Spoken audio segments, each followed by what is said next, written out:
Okay. Welcome to Take a Breath with Joe Cool. and Tom. I like your background Yeah. already, Livvy. We are joined today by Olivia Wong, who you go by Livvy. Yes, please call me Awesome. Livvy. Definitely will call you Livvy. So just Olivia sounds so formal. right. Hey, the only person who calls me Joseph is my mother, and it's usually when she's angry with me. So, And she adds your middle name to that, Yes, I see. assume. Yeah. yeah, right. Well, we can get into. I have a middle initial.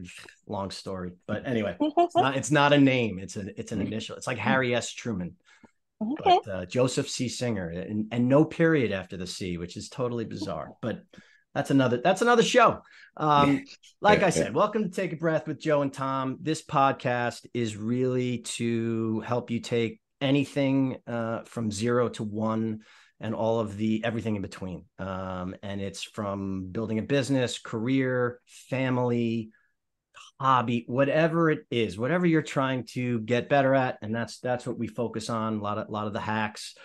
Let's timestamp this. Today is Wednesday, August 16th. We have, like I mentioned, first of all, Tommy, how you doing? Good. Good morning. Yeah. I did mention we have a very special guest, Livvy Wong, Director of Engineering at ActiveCampaign. Tom and I really were excited for this, Livvy. I know that ActiveCampaign has been a sponsor. So our podcast, Take a Breath, is on the Marketing Podcast Network.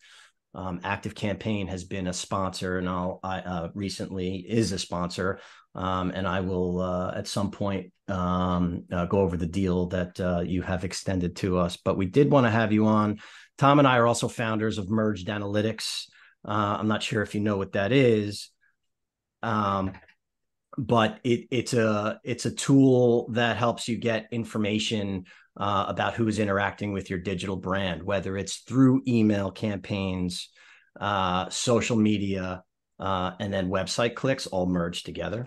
We one of the tools that we connect with is ActiveCampaign. So we were very excited to have you on.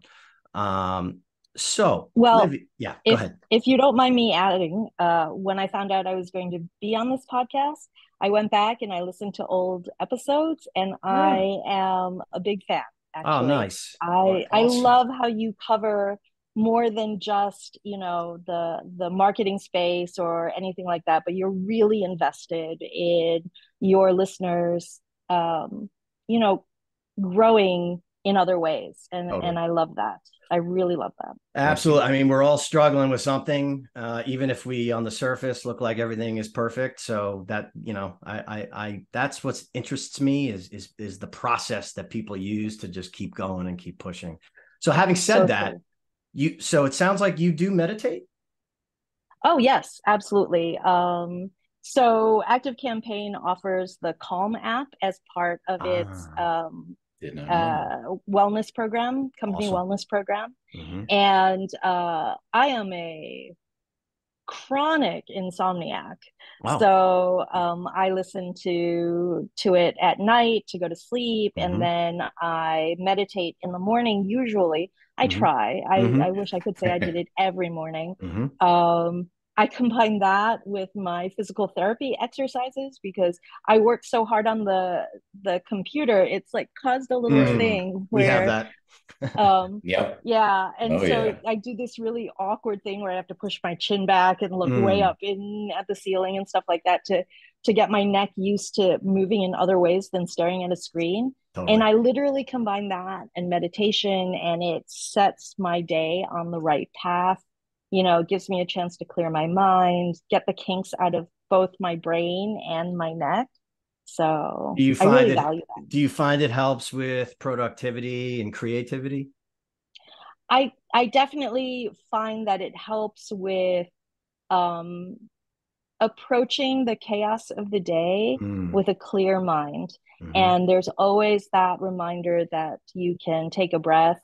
I so I have a slightly unusual working schedule in that I after my meditation and I my daily ablutions, I the my morning get started on my phone, and I do Slack and I do email on my phone, and I walk my dog. Right. My dog is 13 years old and currently on steroids. So he's peeing about 72,000 times a day. Prednisone, probably. Yep, exactly. In fact, I have a vet appointment today to see if it's made a difference.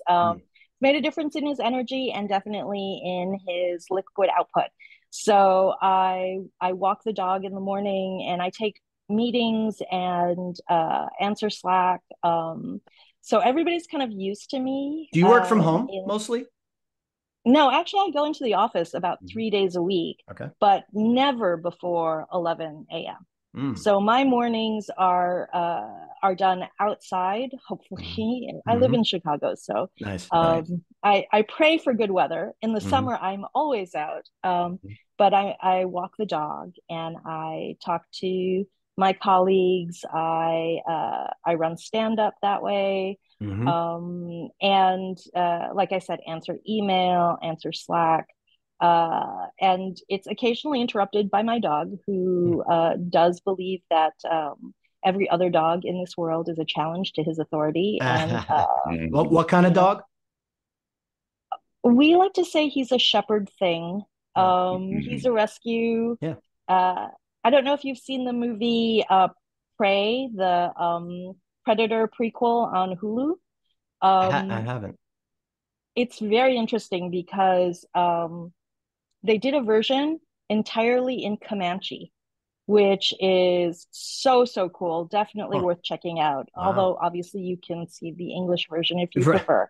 Thank you. But there's a dog in there that looks exactly like Tesla. So I had a lab shepherd that Oliver, that I rescued as well, and he lived to 17. One thing, and had similar issues, around the age of 13. But one thing that really helped him was CBDs. I put it in his food.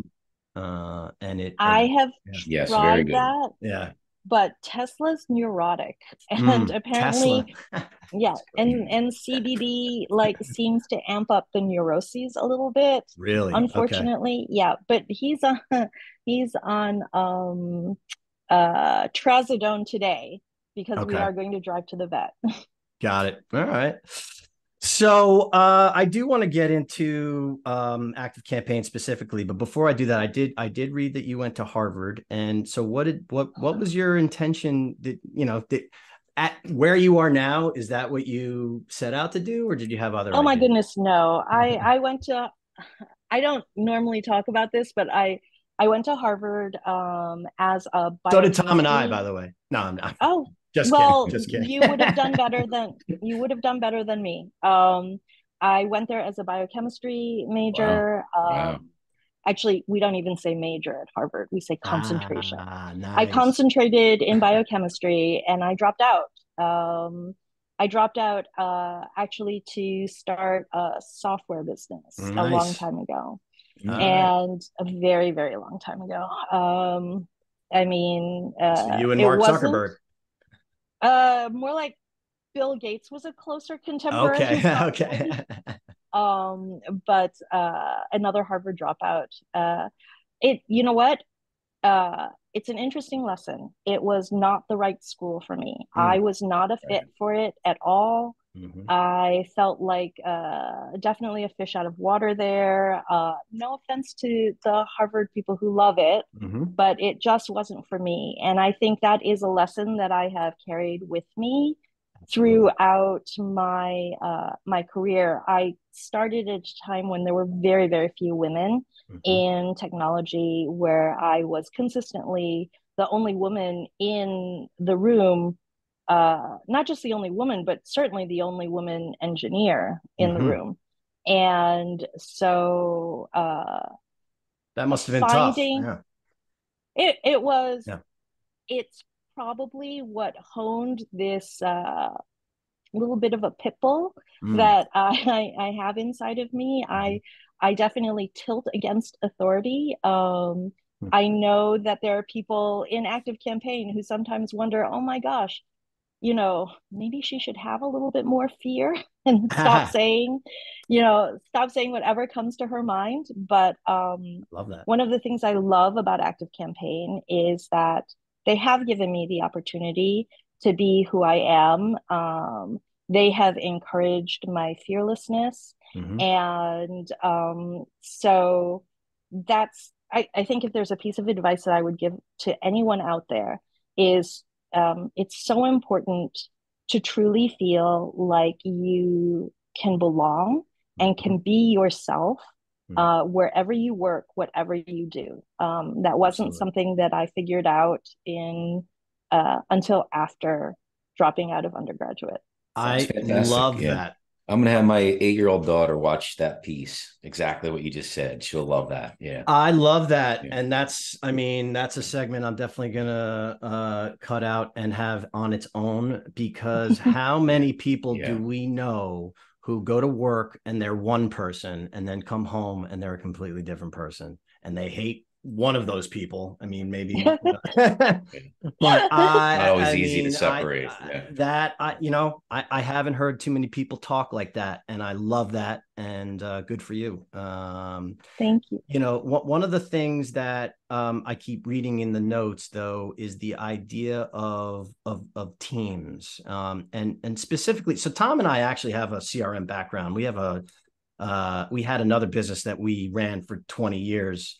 And I don't know if you remember the old CRM tool Act.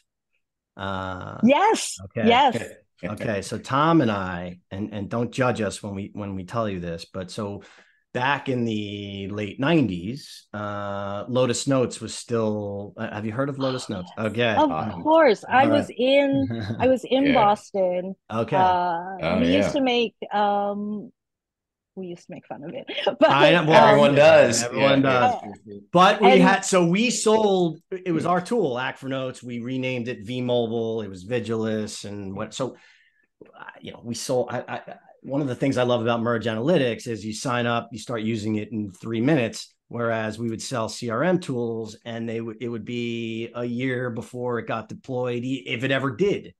And it would just go on and on. It was just, so anyway, it stood out, the notes that I keep reading about CRM within Active, because I truthfully, when I think of ActiveCampaign, you think of email marketing. Exactly. Right. So talk a little bit about the CRM aspect and specifically the CRM team. I keep, so. I love the CRM within ActiveCampaign.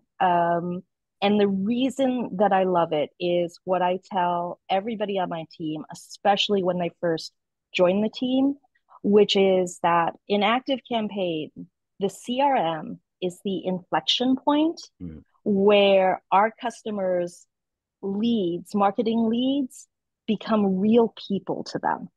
Up until that point, and it's so important, right, to get your message out, to reach as many leads as you can, to entice them to come and hear what you have to say. But once they get into the CRM and they're really interacting with those leads, they become people to them. They become people that you want to talk to, people that you learn about. You mentioned V-Mobile, right? And bringing in that information and understanding who these people are. Until that point, no matter how much you may value them, they're still faceless, right? They're still people. They're still leads. Right. When you truly start interacting with them within a CRM, they become people to you. They become, somebody who has a dog named Tesla. They become Bobby plays ice hockey in the notes. Exactly. There's somebody that you can connect to on a personal level. And so that's why I think that the CRM portion, even though it, we live in the wonderful shadow of email marketing, I still think of our area of the platform as so important to humanizing, these leads and making them somebody, not just somebody you want to sell to, but somebody you want to get to know. Right. And it's that kind of attitude that I try and build in my team.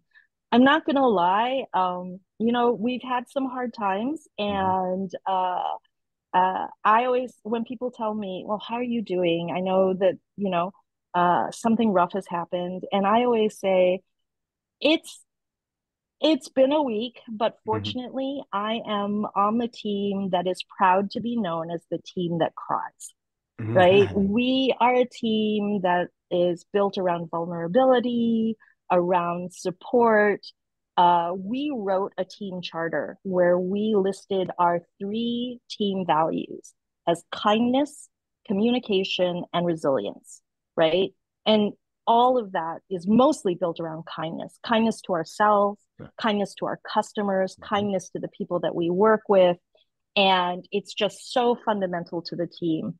I will say sometimes that we also call ourselves the island of misfit toys. You won't find an engineering team too much like us in many places. For the longest time, until just very recently, our entire engineering leadership were women. Nice. Our entire product leadership were women. So the entire team leadership were women. My team historically has been majority women and or underrepresented minorities. We're an oddball team. Every Thursday I make and I tell them this is mandatory. And being engineers, they go, oh, do I have to come? But I have a Thursday meeting that I call Voltron Mega Stand Up. Oh, I love and Voltron. In it, every single member under my organization, regardless of what team they work on, because I oversee a diverse set of responsibilities, they have to come to Voltron Mega Stand Up. And we run it this way because we don't have a lot of time to get through 25 people. Everybody has to say one happy thing in their life and any blockers. And that's how we run that stand up on Thursday. And so happy things are, I had my favorite yogurt this morning, or I'm going on vacation. Since we have it on Thursday, we like to call Thursday Friday Junior. And so, that can be our happy thing. Will ActiveCampaign elect, based on what you just said, if the customer, if you find that they're not nice, would you not work with them? Yeah. Would you say, oh my goodness, these do not fit our profile? You know what? I would coach an engineer who's having trouble fitting into the team. I am also open to finding a different position for an engineer on a team that better suits their personality. Not everybody is touchy-feely, but every single customer that comes to us, no matter how demanding, is trying to live their dream. Yeah. I mean, there is no customer that we have who doesn't believe strongly in what they're doing, whether it's a giant corporation, an enterprise customer that's saying, hey, we need to be able to import these contacts reliably. We need to be able to search and look up this stuff and empower our salespeople. Well, that's people's jobs on the line. Yeah. Right. Or for solopreneurs, this is what they've dreamed of doing. They have an idea. And I will tell you that we have had customers who were extremely demanding and exacting and perhaps opinionated, right, is how I'll put it. Okay. And one of the greatest things that has ever happened is one of those customers wrote to me and said, I know I've been struggling, and I know that there are problems that I'm finding, but I have seen a great improvement, especially over the last 6 months. And while she said, I believe that this is because of you, Olivia, and that you've been invested. The truth of the matter is, it's because the whole team has been invested. Right. And there is no such thing as a customer that is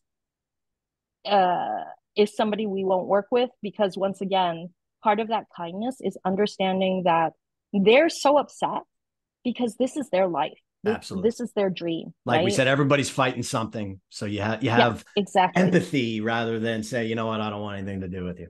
Exactly. But do you find that you guys work more with B2B than B2C, or is there an even mix? We do we do a lot of different things. Mm-hmm. As you know, the CRM started shipping separately as a product early this year. Mm-hmm. So we've really been focused on beefing up our B2B offerings. Right. And so a lot of the stuff that we do is really concentrated on being able to serve the salesperson within an organization. We know that, historically, a lot of our work has been B2C. Mm-hmm. And we love them. We love our solopreneurs, right? Mm-hmm. But we also think that we have capabilities that can really serve the salespeople. Some of the things that we're working on, I was telling our marketing people that we think AI is a huge opportunity for us, Mm-hmm. and we view AI as being able to take salespeople and make every single one of them closers. Right. So instead of fishers, right? Mm-hmm. Right now, there's so much fishing out there for leads, for good quality leads, etc. AI can really bring in all that information that you bring into the platform and guide what that interaction looks like, so that the salesperson can come in and close a deal, which I'm not going to lie is so much more fun than cold calling somebody and just hearing my boyfriend used to, my boyfriend who I married a little while ago, he used to work as a cold caller for Career Builder. I don't know if you remember Career Builder. Yeah, sure. Definitely. Oh, wow. Tough gig. Yeah. I think he quit that job in a month. That's a tough one. That's a tough one. So I read, and this number is just insane to me because Merge Analytics, I think we have probably, 500 or 600 websites that we track. 185,000 businesses. ActiveCampaign is working with. So any advice to little old Merge Analytics how to scale like that? What would be something that you would recommend? Word of mouth, honestly. I think that has been the key to ActiveCampaign's growth, is just word of mouth, taking care of our customers, offering something in the marketplace that, really enhances the experience of your users. Like I said, that's how I think of CRM. There are other marketing tools out there, and CRM might be a small part of ActiveCampaign, but I do think that it's it's something that we offer that a lot of pure email marketing companies haven't quite caught up with yet. The automation side of it, the CRM side of it, things like, optimize send and all that kind of stuff, the machine learning that we've already put into it and that we, really want to build on. I think we have a feature called win probability that really looks at the patterns of communication, et cetera, and uses that machine learning to score these deals. Is there a time of day and time of week where it's better to email versus others? Right, exactly. Optimize send, right? And that is built on a lot of that information. But there's so much information. To be able to draw those patterns, we really need computers to do them. It's not enough to just use your gut anymore. And that's where companies like yours and companies like mine come in to really automate that, to bring the evil computer and make it actually work for us. Absolutely. Right? So So we are coming up towards the end. We usually do recommendations at the end of our podcast. So I'm just going to go out on a limb and say I recommend everyone use ActiveCampaign That was mine. Thank you for their so email much. marketing. Do you have any recommendations? It could be anything. Could be a movie. Could be something on Netflix or anything. I love horror movies. Okay. Do you watch Walking Dead? The old school. Yeah. I don't watch Okay. Walking Dead. That's a little bit too much like homework for me. Yeah. But I will say that if you haven't seen the movie Talk to Me, it's a little indie Australian horror film. Right. Oh my gosh, it's terrifying. Absolutely terrifying. And I will recommend that. And if you are anywhere in near Lincoln Park, Chicago, the Lincoln Park neighborhood in Chicago, there is a little brew pub called HC Poorhouse, and they have a Malort cocktail to die for. It will make all of the Malort haters out there eat their words. So Drake dissed the Chicago Spirit Malort, and this is a public challenge to Drake. Come to Chicago, come to HC Poorhouse, order their Malort. It's called Malort and Savior, and it will change your mind about Malort. I'm gonna do that. Absolutely. Awesome. So I do want to make sure. So ActiveCampaign is offering our listeners a chance to double your contacts for free. So if you have 1,000 contacts, you could have an extra 1,000 at no cost. Even if you have 5,000, you can get 5,000. Right. And to get this deal, you please visit activecampaign.com/activate. I just want to say that one more time, activecampaign.com/activate. Livvy, I mean, you are, I love your energy. Great passion. Yeah. I mean, I was not expecting to have as much fun and be as interested. I'm not, no offense. I mean, we're talking about, emails and CRM, this was awesome. And, I don't know if you have your own podcast, but man, you're really interesting and you should. So anyway. Yeah. Well, this was so much fun and way more fun than I expected. There you go. I will confess, but Tom and Joe, you have been absolutely great. Thank you so much for being such gracious hosts. And thank you for being a sponsor for the Marketing Podcast Network. And, I'm not personally a sponsor, I do want to say. Well, no, that I understand. I hope our paths cross again, because I would love to, I love working with people like you. And anyway, Tommy, thank you. And thank you, Livvy, again. Thank you so much. Have a great day. Thanks, Meg.